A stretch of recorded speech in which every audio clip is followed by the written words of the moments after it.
Guten Tag an alle. Ich bin Peter. Schön, dass ihr wieder dabei seid. Heute möchte ich euch eine Geschichte erzählen, die ich nie vergessen werde. Eine Geschichte über Nervosität, über Hoffnung und über den ersten Tag an einem neuen Arbeitsplatz in einer Stadt, die ich kaum kannte. Ich bin sicher, viele von euch kennen dieses Gefühl. Dieses Kribbeln im Bauch, wenn alles neu ist. Und wenn ihr es noch nicht kennt, dann wartet einfach. Es kommt bestimmt noch. Es war ein Dienstag im Oktober. Ich weiß noch genau, wie ich an diesem Morgen aufgewacht bin. Der Wecker klingelte um 6:30 Uhr, aber ich war schon seit kurz nach 5 wach. Mein Kopf war voll mit Gedanken. Was soll ich anziehen? Was, wenn die Kollegen mich nicht mögen? Was, wenn ich etwas falsch mache? Was, wenn ich mich verfahre und zu spät komme? Ihr kennt das bestimmt, oder? Dieses laute Denken mitten in der Stille des frühen Morgens. Der Kopf arbeitet, auch wenn der Rest des Körpers noch schlafen möchte. Ich war vor 3 Wochen nach Wien gezogen. Allein. Mit 2 Koffern, einem kleinen Rucksack und einem Arbeitsvertrag in der Hand. Ich hatte einen Job als Grafikdesigner bei einer kleinen Werbeagentur bekommen. Die Agentur hieß Blaustein. Ein schöner Name, fand ich. Blau wie der Himmel über der Stadt an einem klaren Herbsttag. Stein wie etwas Stabiles, etwas Verlässliches. Ich hoffte, dass das ein gutes Zeichen war. Meine kleine Wohnung lag im 6. Bezirk Wiens, nicht weit vom Naschmarkt. Für alle, die Wien nicht kennen, der Naschmarkt ist ein großer, lebendiger Markt mitten in der Stadt. Frisches Gemüse, Fisch, Käse, Brot, Gewürze aus aller Welt. Ich liebte den Geruch des Marktes am frühen Morgen. Warmes Brot, frischer Kaffee, ein Hauch von Herbstluft. Aber an diesem Dienstag hatte ich keine Zeit, durch den Markt zu schlendern. Ich musste mich beeilen. Ich duschte schnell, trank einen Kaffee, nur einen, weil ich schon so aufgeregt war, dass meine Hände leicht zitterten, und zog meinen blauen Pullover an. Ich fragte mich kurz, ist blau eine gute Wahl für den ersten Arbeitstag? Macht man das so? Dann lachte ich leise über mich selbst. Natürlich war das völlig egal. Aber so denkt man eben, wenn man nervös ist. Selbst die kleinsten Entscheidungen fühlen sich wichtig an. Die Agentur war in der Maria-Hilfer-Straße, einer der bekanntesten Einkaufsstraßen Wiens. Nicht weit von meiner Wohnung, vielleicht 20 Minuten zu Fuß. Ich hätte die U-Bahn nehmen können, aber ich entschied mich zu gehen. Ich brauchte die frische Luft. Ich brauchte die Bewegung. Und ehrlich gesagt brauchte ich die 20 Minuten, um den Kopf etwas freier zu bekommen. Wien im Oktober ist wunderschön. Die Bäume entlang der Straßen tragen ihre bunten Herbstkleider, rot, orange, goldgelb. Die Blätter fallen langsam, wenn der Wind weht, und tanzen kurz in der Luft, bevor sie auf dem Pflaster landen. Die Morgenluft hat diese frische, klare Qualität, die einem das Gefühl gibt, wach zu sein und lebendig.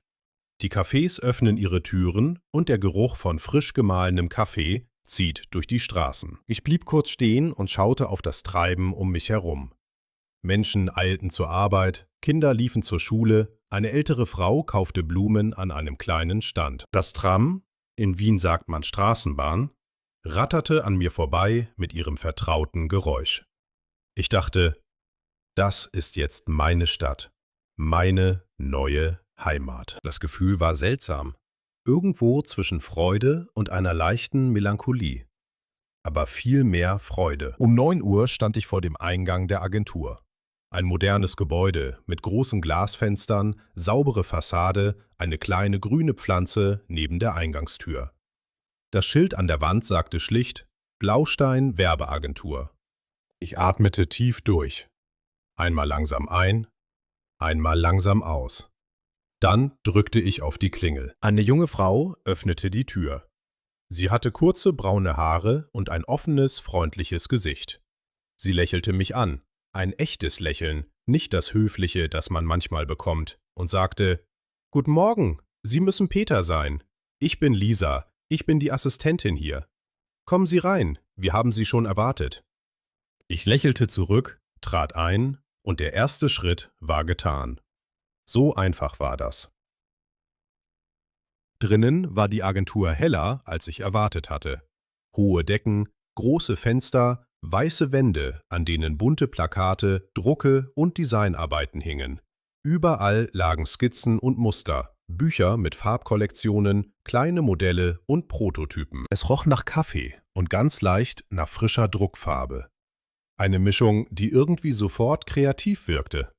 Ich mochte es auf Anhieb. Lisa führte mich durch das Büro und zeigte mir alles.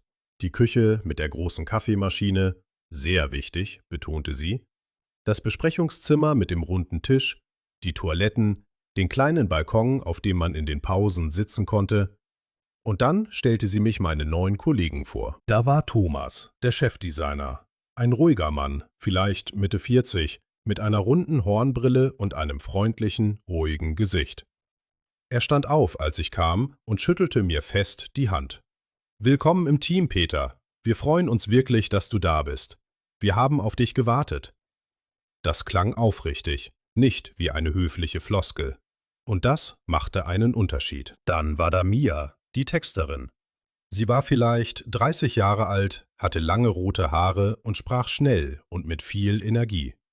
Als sie mich sah, rief sie fast: »Endlich Verstärkung! Peter, schön dich zu kennen. Wir haben so viel zu tun und ich bin so froh, dass du da bist.« Ich lachte.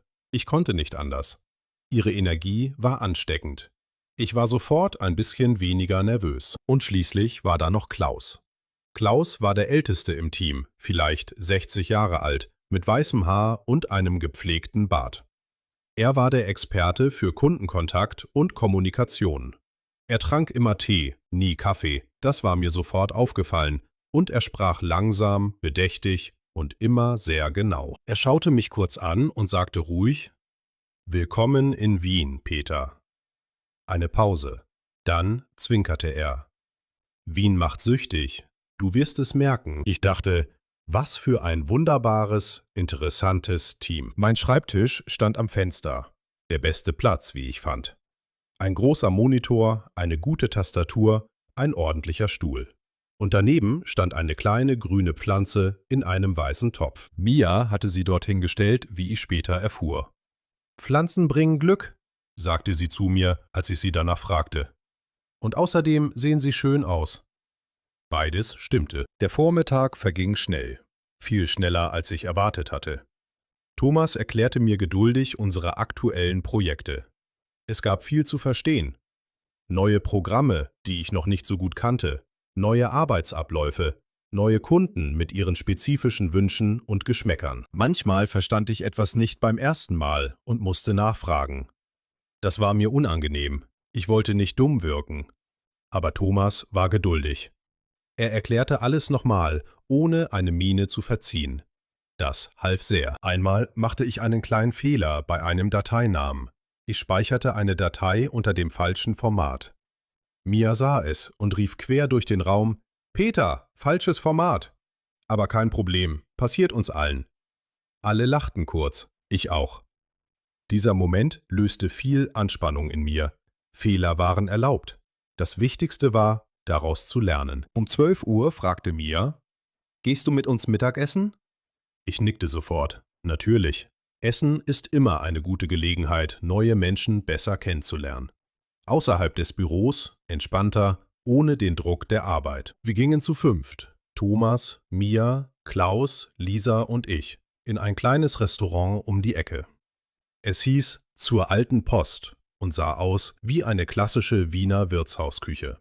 Holztische, karierte rote Tischdecken, handgeschriebene Speisekarten an der Wand, alte Fotos von Wien in verschiedenen Jahrzehnten. Gemütlich, warm, einladend. Ich bestellte Wiener Schnitzel, weil ich dachte, ich bin jetzt in Wien. Dann mache ich das auch richtig. Als das Schnitzel kam, war ich wirklich überrascht. Es war riesig, fast so groß wie der gesamte Teller, mit einem Stück Zitrone obendrauf und einem Haufen Kartoffelsalat daneben. Mia beobachtete meinen Gesichtsausdruck und lachte laut auf. »Willkommen in Österreich, Peter. Hier isst man ordentlich. Du wirst es mögen.« Und sie hatte recht. Ich mochte es sehr. Beim Essen redeten wir viel und ungezwungen. Thomas fragte mich, woher ich komme und warum ich mich entschieden habe, nach Wien zu ziehen. Ich erzählte ihnen von meiner alten Heimatstadt, von meinem früheren Job, der gut war, aber irgendwie immer gleich blieb. Ich erzählte, dass ich etwas Neues gesucht hatte, einen Neuanfang, eine neue Stadt, eine neue Herausforderung. Klaus hörte ruhig zu. trank seinen Tee und nickte ab und zu langsam mit dem Kopf. Als ich fertig erzählt hatte, schwieg er einen Moment. Dann sagte er nur: Mutig. Das ist mutig. Einfach das. Keine weiteren Kommentare. Aber diese 2 Worte trafen mich tief. Habt ihr das auch schon erlebt? Diesen Moment, in dem jemand, ein Fremder noch dazu, etwas sagt, das euch plötzlich Kraft gibt? Manchmal braucht man nur 2 Wörter, die genau das ausdrücken, was man selbst noch nicht in Sprache fassen konnte. Für mich war es dieses mutig. Es blieb den ganzen restlichen Tag in meinem Kopf. Und noch viele Tage danach. Auf dem Rückweg ins Büro erzählte mir Mia mehr über die Agentur. Wie sie angefangen hatte mit nur 3 Menschen, wie sie gewachsen war, welche Projekte sie besonders liebte und welche sie manchmal wahnsinnig machten. Sie redete schnell und mit leuchtenden Augen. Ich verstand nicht jedes einzelne Wort, aber ich verstand das Wesentliche.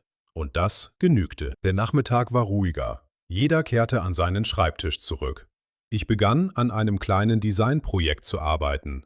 Ein Logo-Vorschlag für einen neuen Kunden, der ein kleines Café in Wien eröffnen wollte.